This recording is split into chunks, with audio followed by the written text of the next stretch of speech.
Ilang beses na nating naitampok ang Yamaha Aerox sa channel na ito sa kadahilan ng very satisfied ako sa performance at looks ng motor na ito. Kaya naman maraming nag-request na license ng kumalat ng balitang may limited monster edition na lumabas para sa unit na ito. Halina't bigyang silip natin ngayong araw ang napakaangas na disenyong pangkarera ni Yamaha Aerox 155 version 2 2021. This is Ned Adriano and let's jump right to it.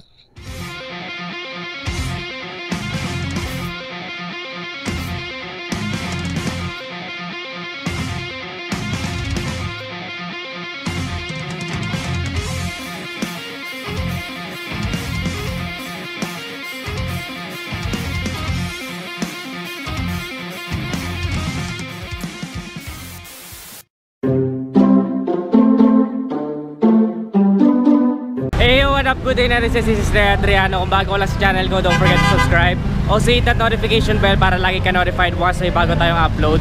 For today's vlog, dito tayo ngayon sa Yamaha Motor Trade, Olivares, Biñan, Laguna. Ay sisilipin natin yung limited edition na Aerox. Sobrang astig na itong isang to. So pasok tayo sa loob, tara.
Kasama na nga natin ngayon ni Aerox na limited edition Monster. So sisilipin natin yung buong detalye. Napakaganda ng isang to and kung magkano yung presyo.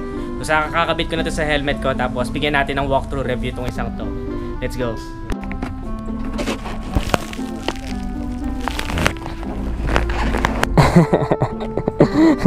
Start ng hasan. So yun, ito na nga yung bagong Monster Edition na Aerox SS version kapag ganito mga special edition. So sa magtatanong, sabihin ko na agad yung price. Mas lamang siya ng 3,000 compared dun sa regular na ABS na Aerox. Pero ito is for the fans ng mga racing talaga. Valentino Rossi, mga talagang pang racing. Kasi Aerox talaga made for racing din tong ganitong unit.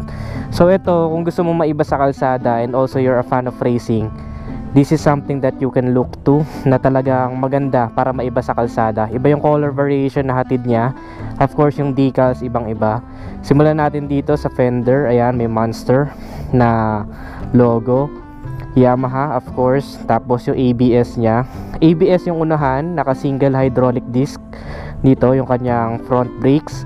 Naka telescopic fork and ayan, merong konting protection para sa kanyang suspension para hindi gaano tamaan agad. Tapos ayan yung pinaka ABS nya sensor. Ganda. Ang unahan na gulong is 110 by 80 by 14. Napakaganda nito sa mga high speed kasi very stable yung ganyang kakapal na gulong. Yung maliliit na bato hindi niya iniinda. Napakakapit din dahil IRC tires. Check natin, IRC, ayun. IRC tires siya. So very reliable ang IRC tires kahit 10,000 kilometers sa odometer. Talagang very reliable. Papalit ka na lang for safety purpose kahit hindi pa ganun kapudpod.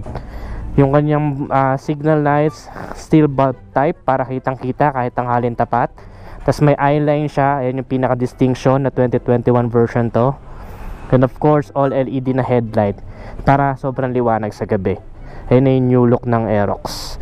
So for the Monster Edition, parang gradient siya. Ayan o, kulay blue, Yamalube. Tapos gradient, kunti-unti siya nagiging black. Tapos may line na 3. Ganda o. Tapos dito is matte naman. Ang ganda din ng emblem niya dito kasi gold. Yan, gold na emblem. Ganun din sa kabila. Parehas lang yung design. Decals to eh. Pero yung pinaka fairings niya is glossy na black. So ang ganda ng pagka-glossy niya. Ito yung mga klase na hindi masyado kapitin na alikabok, konting punas lang, tanggal na yung mga alikabok. Sa gilid, ito yung maganda, meron din siyang emblem na Yamaha dito, gold din siya na medyo makintab. Tapos yung monster, ayan o, ang ganda nung pagkakalagay ng decals kasi nagpatuloy dun yung pangatlong kalmot dun sa monster na logo. Ayun o, ganda no. Tapos yan, may mga lines lang dito na kulay blue, and then yung gradient nandito yung pagpapatuloy, meron lang kulay blue, Yamaha lube, tatlong guhit, tapos yung bangka glossy. Tapos ito pa yung isa, hindi pa nakakabit yung pinaka ano niya dito, windshield. So check natin yung windshield. Ayan siya, ganda ng windshield niya, Monster Energy. Ayan, meron din siyang decals for the windshield, hindi kagaya nung iba na plain lang to. So dahil limited edition, special edition to, ayan, meron siyang mga Monster Energy Eneos babasa dyan. Tapos ayan, dito naman sa gilid nandun din yung Monster Energy. Ayan, sa gilid plain lang to sabay dito, ayan, may decals din siya. Ganda, linis ng pagkakalagay ng decals, parang pintura talaga siya dito. Tapos revs your heart, of course. May VVA, variable valve actuation, which is makes it good with the mid RPM to high RPM. Ma-maximize mo yung output ng motor dahil sa variable valve actuation, dahil dalawa yung camshaft na gumagana. And then dito may Monster Energy. Ayan, yung dating pa Z, pa X na ngayon. Ayan, ang ganda nyo. Mas naging premium tignan yung motor dahil dito. Tapos ang ganda din ng tapakan for the pillion ride, very good quality. And then ayun yung maaasahan nyo sa step board. Fuel tank capacity ay dati 4.6 liters, ngayon is 5.5 liters na. Napaka-efficient dahil malayo na mararating mo bago ka magpagas ulit. Tapos yung battery niya, just in case naku-curious kayo kung saan nakalagay, safe siya sa baha dahil nandito siya sa underseat storage. Tapos kung ano yung battery na kinakabit, straight from the casa, ayan yung tatak. Yan, just in case you're wondering kung magpapalit kayo ng baterya, gusto nyo genuine, ito yung kinakabit. We have 25 liters of seat storage, kasha full face helmet, depende sa shell, depende sa brand. So yan, very generous, lahat ng pwede mo ilagay dyan, raincoat, jacket, papel ng motor, tools, kasha naman. Napaka generous, napakaganda. May hooks din yan for the helmet, kung sakaling dalawa helmet nyo, yung isa nandito, isa ihuhook mo dyan para hindi kagad-agad makuha. So sa likodan meron din siyang Yamaha logo na kulay gold, and then bago na din yung tail light, mas maliit compared dun sa dati.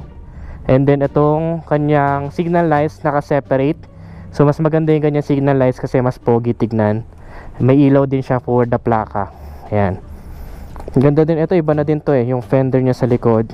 May reflectors dito, dagdag visibility kasi yung motor halos gatuldok na lang yan sa mga kotse kapag kagabi. Sa likod we have dual shocks. Yan, unit swing, dual shocks. Maganda ang play nito kapag medyo mabigat ang driver at ang angkas dahil stiff tong isang to. So kapag medyo magaan ka, medyo matagtag siya. Ganun talaga yung mga suspension ng pangkarera kasi nga made for racing sila, so dapat stiff ang suspension. So far maganda naman kahit hindi mo napalitan, pero kung talagang gusto mo ng play ng mga magaganda sa lubak-lubak na kalsada ng Pinas, palitan mo ng adjustable yung may baso. Meron din yung susian dito, of course, just in case mawala mo yung susi. So this one is keyless, equipped with keyless system. So ayan, ito yung pinaka switch nya, tututok mo lang doon para mabuksan mo yung seat tsaka yung fuel. Yan, fuel nya is ito. Yan, fuel tank capacity, yan nga, 5.5 liters na. Very convenient kasi di ka natatayo.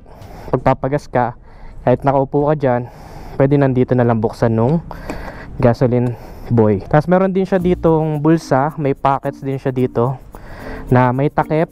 So medyo okay naman yung kanyang size. Check natin kung kasya cellphone, kasi may power outlet siya ito, cellphone ko. May power 12 volts power outlet siya dito. So bibili ka na lang ng adapter, tawag nila nung iba dyan cigarette lighter. So check natin kung kasya phone. Kasya naman cellphone.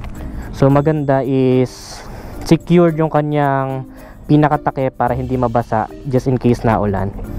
Okay, kasya naman cellphone. So that's a good to know. Tapos dito din sa pinaka panel gauge, hindi na natin siya i-activate kasi nakita nyo naman na yung panel gauge na Aerox sa iba kong vlogs. Meron ding Yamaha logo na kulay gold dun. Ito, something na hindi mo mabobodify basta-basta kasi underneath na siya netong pinaka glass ng panel gauge. So yan, ganda. Tapos sa kaliwa, merong high beam, low beam, turn signals, tsaka busina. Tapos ito, baka mapagkamalang passing switch, pero this is for the menu. Yan, equipped din siya with blue core, of course. It will give you more power with less fuel. Mas maganda na yung power output ng motor pero hindi malakas sa gas. Sa kanan naman is merong stop and start system. Ayan, pwede mo i-on and off. Basically, ang functionality niyan, kapag huminto ka, within 3 to 5 seconds mamamatay yung motor. Tapos twist mo lang ulit yung throttle, mabubuhay na siya ulit.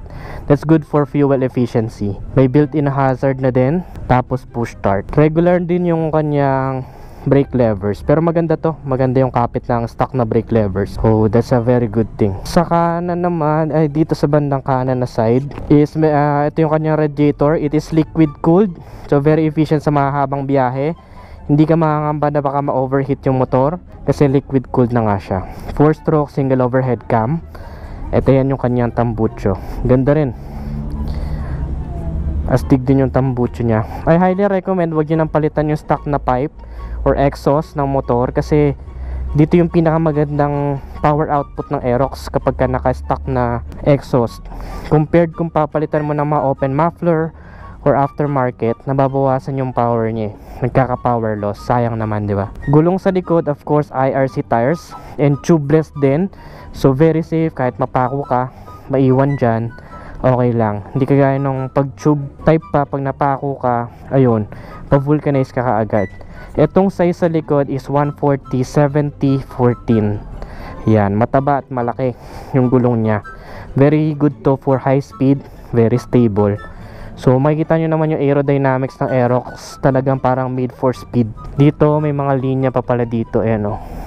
Tapos dito parang matte fairings na black, matte black. Ito puro matte na to Ito lang talaga glossy. Tsaka yung unahan. So of course, huwag natin kalimutan, meron na din yung 2021 na version ng Aerox nitong Yamaha Motorcycle Connect, wherein pwede mo siyang i-connect sa cellphone mo via app na pwede mong i-register sa Facebook mo, connect with Facebook, ganun, para magkaroon ka ng account. Tapos makikita mo na kahit hindi wala ka sa motor, nasa bahay ka, basta may wifi, makikita mo na kung kailangan mo na magpa-change oil, sa last parking location, at yung ranking mo sa mga Aerox users kung pang ilan ka, and marami pang iba. So very useful and talagang futuristic na mapapakinabangan natin yan, Yamaha Motorcycle Connect. Quality ng fairings niya is very good. Ayan, flexible siya, so kahit mabunggo, hindi siya magsha-shatter into pieces, hindi magiging bubog. Magbe-bend lang yan, tas babalik na sa dati. So that's a very good quality of fairings. Para sa mga magtatanong ng presyo, ito siya. 135,400 ang SRP ng Monster Edition na Aerox S. Kung magda-down payment ka, 22,000.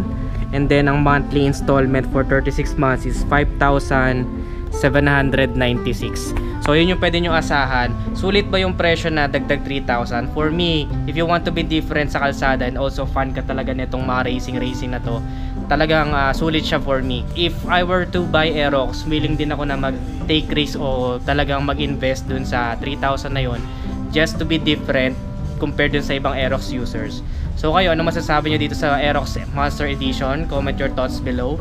Sulit ba siya? So that's it for today's vlog. Kung nagustuhan mo, don't forget to give this video a thumbs up. Subscribe. Again, this is Ted Adriano. Always keep it cool and ride safe always. Bye-bye now. Somewhere on the sea, it got a little longer, so it seems. I burned out, so to speak. Now come a little closer. I feel a little light in the light track.